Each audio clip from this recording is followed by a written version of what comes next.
Hey y'all, let's go there real quick. It's 1 Samuel, chapter 17. I love the story of David and Goliath.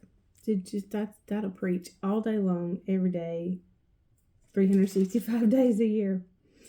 But David says, let's go there. So 1 Samuel 17.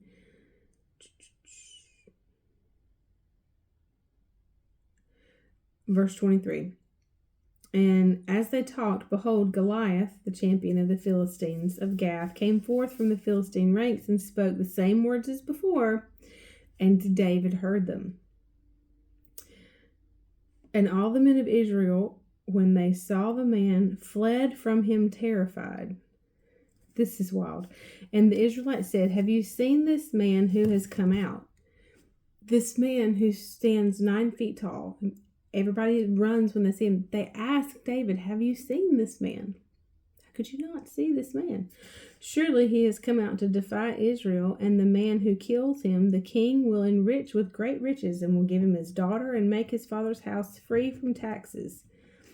And so David said to the man standing by him, what shall be done for the man who kills this Philistine?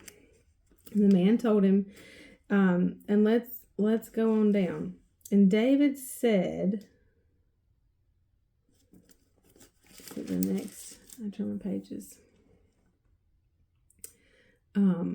He told Saul, I said, I'll go out and do it. I went out, this is verse 34, and David said to Saul, your servant kept his father's sheep alive.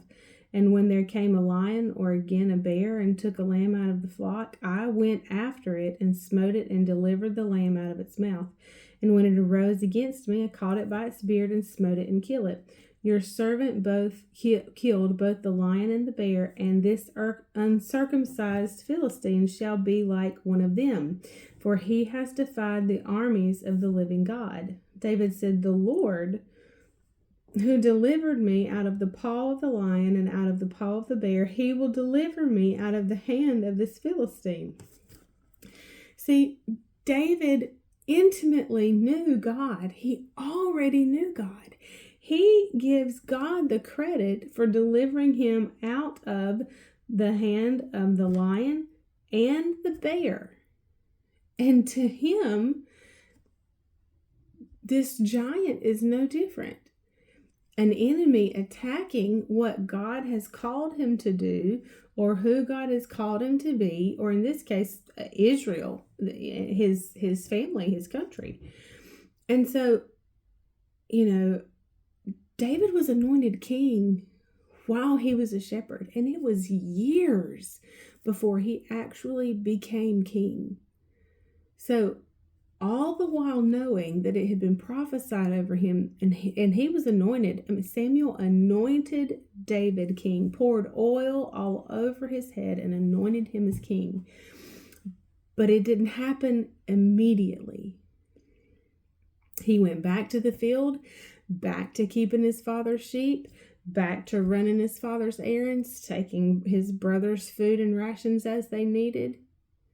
But he had a word from God. And he didn't get weary in well-doing in being responsible at the task at hand. He cared for those sheep.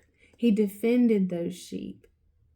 And that's when he began to know God intimately.